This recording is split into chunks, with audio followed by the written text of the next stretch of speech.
You will hear a number of different recordings, and you have to answer questions on what you hear. There'll be time for you to read the instructions and questions, and you have a chance to check your work. All the recordings will be played only once. The test is in 4 sections. At the end of the test, you will be given 10 minutes to transfer your answers into your answer sheet. Now turn to Section 1. Section 1. You will hear a conversation between a man and a researcher. First, you have some time to look at questions 1 to 10.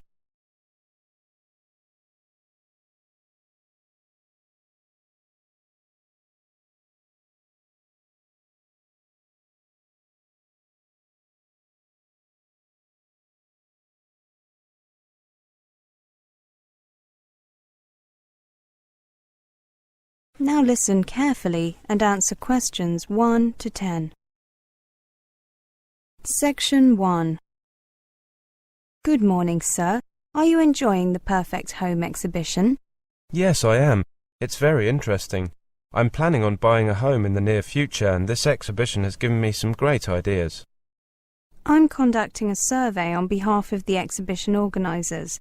Can I take a few minutes of your time to ask you some questions? Yes, of course. Can we sit down? I'm rather tired after walking around the different exhibits and stands. Of course. I'll ask my colleague to get you a drink. Coffee? Yes, please. Milk and 1 sugar. Now, I suppose you'll need my name. Yes, Mr. Glass. William Glass. Double S. Do you have an email address, Mr. Glass? I do. It's wglass@email.com. I'll just fill in the date, 26th of February 2007. Right, what do you do, Mr. Glass? I work at the Ministry of Culture. I'm a civil servant. How old are you? 29. And your marital status? I live with my girlfriend. Right, single. Do you have any children? No. And could I ask you how much you earn? Well, I'd rather not say, to be honest. Could you just look at these ranges and say where you fit in? Oh, okay. There, 24 to 36,000. Okay, that's the personal information I need. Now I'd like to ask you about the property you live in. Do you live in a house or a flat, and how big is it? I live in a flat.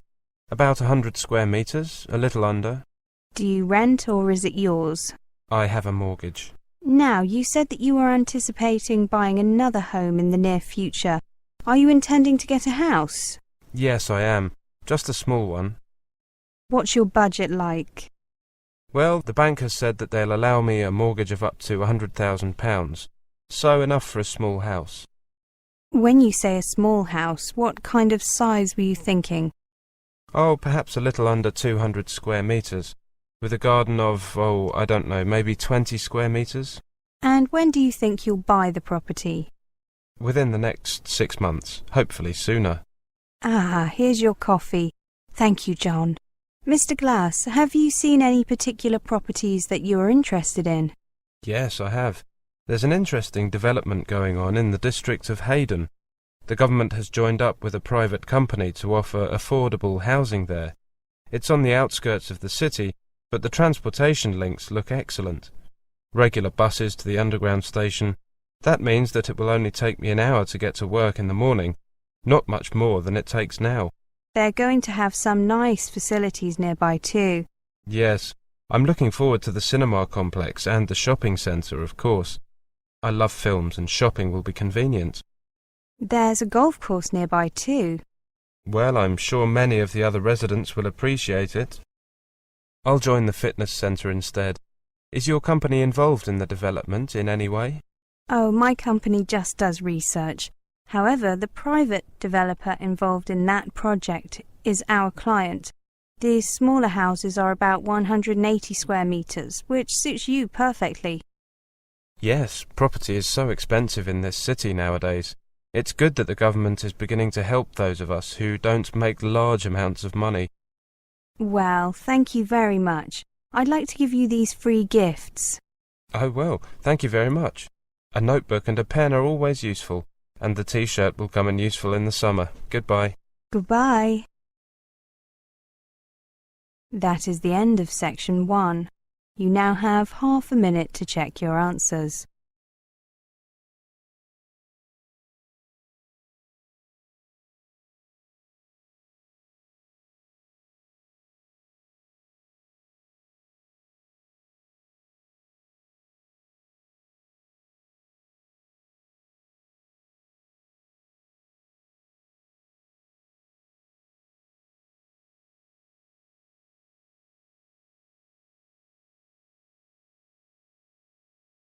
Now turn to section 2. Section 2. You'll hear a lecture. First, you have some time to look at questions 11 to 20.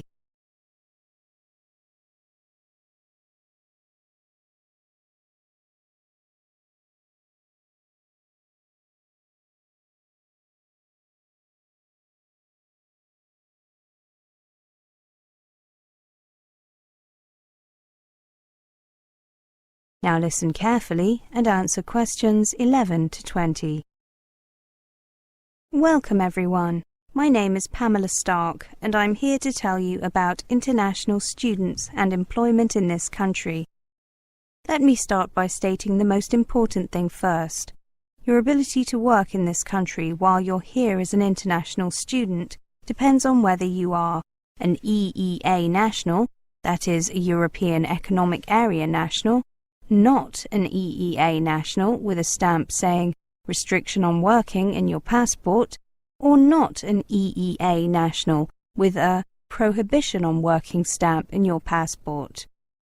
Now, if you are an EEA national, you can work freely in this country. You can work for an employer or be self-employed. If your dependents, such as your spouse or children, come with you to this country, they can work here as well, no matter what their nationality. This is thanks to EEA rules, and these rules also mean that students from this country studying in other EEA member states can work freely too. Now, if you have come here for a course lasting more than 6 months, the immigration authorities automatically put a restriction on working in your passport. It is worded in the following way: work and any changes must be authorized. This allows you to work under certain conditions. The first of these conditions is that during term time you can work no more than 20 hours per week, but you can work longer if the work placement is an essential part of your course. For example, the work period of a sandwich course. The second condition is that you cannot run your own business, be self-employed, or work as a professional sports person or entertainer. The third condition is that you cannot take up a permanent full-time position, though you can do full-time short-term work during the holidays. If you are enrolled on a course lasting more than 6 months and you do not have this stamp, speak to an advisor at your institution immediately. Do not start work. It may be that a mistake has been made that needs to be corrected. However, if a mistake has been made, if you start work, you are breaking the law. This could have serious consequences for your future stay here. Another point that I would like to make is that even if you expect to be given a restriction on working, or already have one, you cannot include your earnings as evidence of your ability to support yourself financially. However, there are 2 exceptions to this rule. One is if you will be attending a publicly funded college or university, and the institution guarantees that it will employ you and can provide details of your pay. The other is if you will be attending a sandwich course at a publicly funded college or university, and the institution guarantees that there will be a job for you and can provide details of your pay. In those 2 cases, you can include these earnings as evidence of your ability to support yourself. If you are from a country outside the EEA and your course in this country lasts 6 months or less, the immigration authorities are likely to have put a prohibition on working in your passport. It is worded as follows: no work or recourse to public funds. This means that you are not allowed to work at all while you are here. If you have come for a course of 6 months or less and want to be able to work, for example because your course involves a work placement, you should have explained this when you applied for entry clearance or when you landed, if you did not get entry clearance in advance. If you have already been given a prohibition on working, you may be able to apply to have it changed. Ask the international officer or student advisor at your institution for advice. If you can provide evidence that you will be on a placement, your passport stamp will normally be changed. However, do not begin your placement before getting your stamp changed. Again, that is illegal and could affect your future studies in this country. Now, let's take a look at the situation if you are a non-EEA national and have brought your spouse or children with you. In that case, their passports will show the conditions that apply to them. They may be given either a prohibition on working, as explained above. This means they are not allowed to work, or they may have been given an entry clearance or stamp that does not mention employment at all. In this case, they are free to work in here without any limitations other than the right to start their own business. They will have been given this stamp if they have shown evidence that you, the student, have been given permission to be here for at least 12 months. Finally, let's take a look at working after your course ends. If you are a non-EEA citizen, until now the majority of non-EEA students have found it difficult to obtain permission to stay on in this country after their studies for work, apart from if they were training for a professional or specialist qualification before returning home. However, the government is currently reviewing its policies, and some changes may be introduced that make it easier for students to stay on for work. You can find information about the current position if you click on Work Permits on the website listed on the leaflet I have given you. I should say that special provisions have always applied to doctors, dentists and nurses, and these will continue. That is the end of section 2. You now have half a minute to check your answers.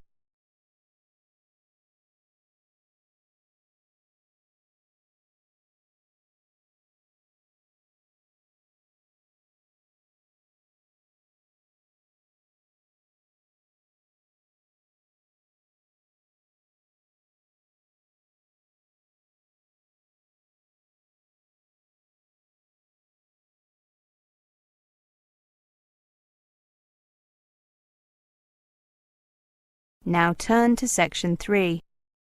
Section 3. You will hear a conversation. First, you have some time to look at questions 21 to 30.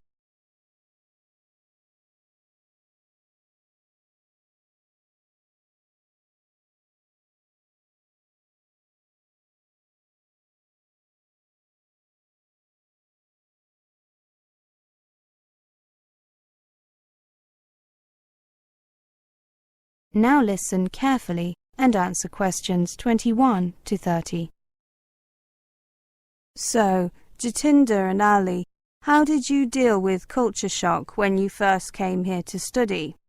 Well, Katerina, when I first arrived in the UK, I was just so excited to be living in a foreign country away from my parents that I just didn't really notice anything at first. How about you, Ali? Yeah, same here. That's quite typical, isn't it? Everything seems new and fascinating, but after this initial enthusiasm wears off, all the new experiences may begin to overwhelm you.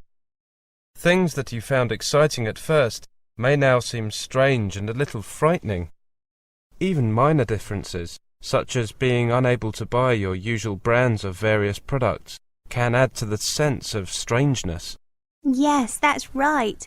Then you may start to experience sudden mood changes and strong reactions, feeling lost, disoriented, and even irritated and resentful. Most of all, you may wish you were back among the familiar people and places at home. All international students can experience culture shock in some form, even those coming from countries with very similar lifestyles to those in the UK. It is important to understand that this reaction is entirely normal and that it will pass. Okay, so what suggestions do you have for me? Well, I made sure that I arrived early. I got here about 10 days before most of the other students, so that I could settle in before things got busy. Many universities run special induction programs for international students in the week before term begins. A typical induction program provides a tour of the college or university, an overview of its facilities and how to use them, help with registering for your academic program, and social events where you can meet other students and staff. This can help you to start to get used to your new environment. Yeah, I heard about those, but too late, unfortunately. Jatinder, did you go on an induction course like Ali? No, I wish I had, but my parents wouldn't let me go a day sooner than absolutely necessary. It was very annoying. Every university has counsellors who can give you practical advice on adjusting your new environment. These people have special training in offering advice and support, and they understand the challenges you face. They can listen to you sympathetically, offer practical suggestions, and refer you to other professionals if necessary. Your personal tutor and the staff in the international office of your college or university can also be helpful. Have you heard about the buddy or mentoring system? Students who have been at the university or college for a longer period give advice to new arrivals and are available for help and guidance throughout the year. There is information on schemes such as these at the Students' Union, or the International Student Association will help you become involved. I used the system when I arrived and found it really opened some doors socially. You know, I got to meet lots of people, like Ali, right? Right, Katerina. I think it's also important to keep in touch with home. Use the telephone, email and conventional mail to keep in contact with your friends and family at home. In larger towns or cities with large international communities like this one, you may be able to find people from your country. Spend some time with them. Many international students find that it helps to make contact with people from a similar background because they understand what you're going through. Spending time with people from your country can also be a relaxing break from the strangeness of the UK. You can speak your own language, eat your own foods and talk about what is going on back home. Yes, and don't forget that the university has a variety of cultural societies, as well as an active International Students Association. Ask at the Student Union. They may also have information about national or cultural groups outside the institution. Another thing you should try to do is to keep healthy and active. Make an effort to exercise regularly. You will feel better, and it can also be a good way to meet people. Eat a balanced diet and find a shop that sells food from your part of the world, so that you can enjoy familiar meals when you want them. That's a really good idea. I'll sign up at the University Sports Centre this afternoon. I don't know whether you believe in God, but if you do, remembering your faith can be helpful and comforting. If you follow a religion and worship regularly at home, you can keep this up while you're in the UK. It can provide a sense of stability and be a link to your life at home. Every major religion in the world is represented here, and most large cities have Muslim, Hindu, Sikh and Buddhist centres, as well as synagogues and churches of all denominations. The Student Union keeps a list of places of worship. I'm not religious, but I do see your point. So there's plenty I can do, practical things I mean. And above all, I need to remind myself that culture shock is normal and temporary. That's the end of section 3. You now have half a minute to check your answers.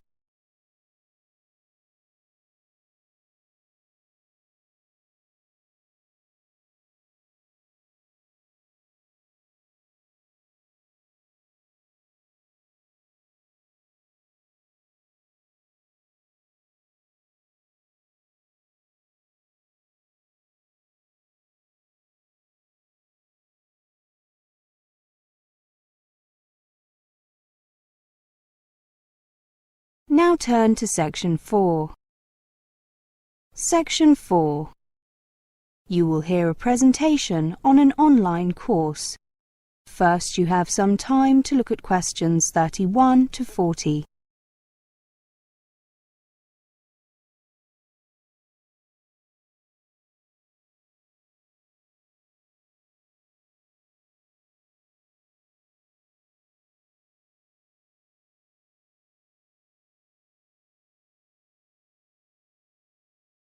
Now listen carefully and answer questions 31 to 40. Welcome to this presentation on our online course, An Introduction to Electronics, which runs over 10 weeks and starts on 8th of May. Let me just say at the beginning that if you cannot make this date, please send me an email about the next course, and I will send you a list of future dates. My email is the front of your brochures. Now, let me tell you something about the course. Based upon our popular 2-day overview of electronics course, this new online course will introduce you to the basic ideas behind electronic circuits. The course will consist of 10 units each, of which will involve around 5 hours of study. The course is designed to act both as an introductory course and as a refresher course. After taking the course, you should have a good idea of how electronic systems work and how they are made. In particular, the course focuses on the design of a hi-fi amplifier. The course is limited to analog electronics, where signals are represented by continuously variable voltages, and will not cover digital electronics, where signals are represented by discrete numbers. Students should normally have a reasonable proficiency in school maths and science. Study to GCSE level is sufficient for most of the course, though study to A level will enable a full understanding of the more advanced topics. Students on the course will be supplied with a copy of Terry Fitt's Fundamentals of Electronics. This will be used for directed reading, assignments and further study. It also serves as a useful reference source. The student should have PC available and a basic knowledge of Windows in order to use the simulation software from the CD-ROM that comes with this book. Now, who is this course designed for? This course is intended for individuals with little prior knowledge of electrical or electronic engineering who want to get a feeling for the subject, and for individuals whose knowledge is rusty or out of date. A previous exposure to basic science and maths at school will be assumed. Maximum benefit will accrue to those who have attended higher education in a technical subject or who have experience in a related area. Typical attendees may include those in jobs which bring them into contact with electronics, such as draftspersons, PCB designers, production and assembly personnel and software designers, those working with electronic products, such as managers and salespersons, those coming into electronics from a related field, such as scientists or mathematicians, and those simply curious to find out about this all-pervasive technology. The benefits of this course are that, first, it gives you a quick insight into modern electronics. It also puts emphasis on practical devices and systems.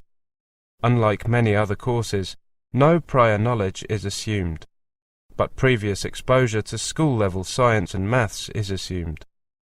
Fourthly, it can be used as a refresher course. Fifth, there is the benefit of getting hands-on simulations, and finally, all delegates completing the course will receive a University of Oxford Certificate of Completion. The course will be presented by Brian Williams, who started his career working as an electronic engineer for British Aerospace. Brian then became a lecturer and has taught electronics at Oxford University and Jesus College for longer than he cares to admit. He is also an active consultant and researcher.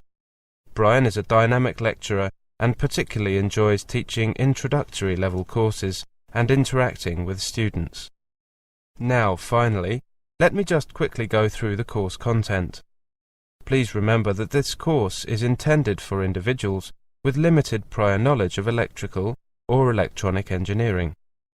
Unit 1 looks at electronic systems, including an introduction to the idea of signals represented by voltages. Wires used to transfer signals and voltage from one place or box or component to another, and boxes or components manipulating voltages, particularly amplifying them. Unit 2 takes a look at Ohm's law, the linear relationship of voltage and current, and the concept of resistance. It also looks at resistors and resistor networks. Unit 3 focuses on op-amps, providing an introduction to the ideal op-amp and its applications. The next slide tells us that Unit 4 is concerned with capacitors and AC circuits. The theory and applications of capacitors and their use in transient and AC circuits. Unit 5 looks at frequency response and filters, including both passive and active filters. Unit 6 takes a look at magnetism, inductors and transformers. Looking at this next slide, we can see that Unit 7 covers RL and RLC circuits, including tuned filters and crossover networks. Unit 8 is entitled An Introduction to Semiconductors. It covers diodes and rectifiers, both theory and applications. This unit also looks at special-purpose diodes.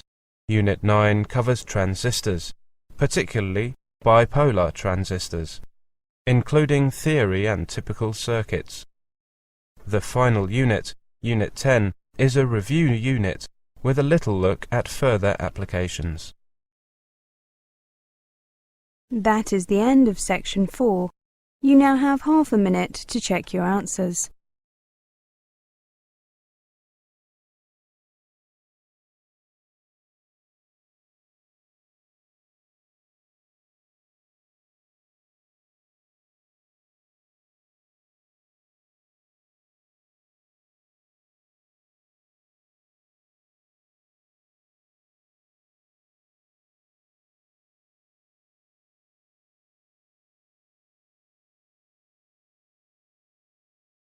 That is the end of the listening test, the Ielts test.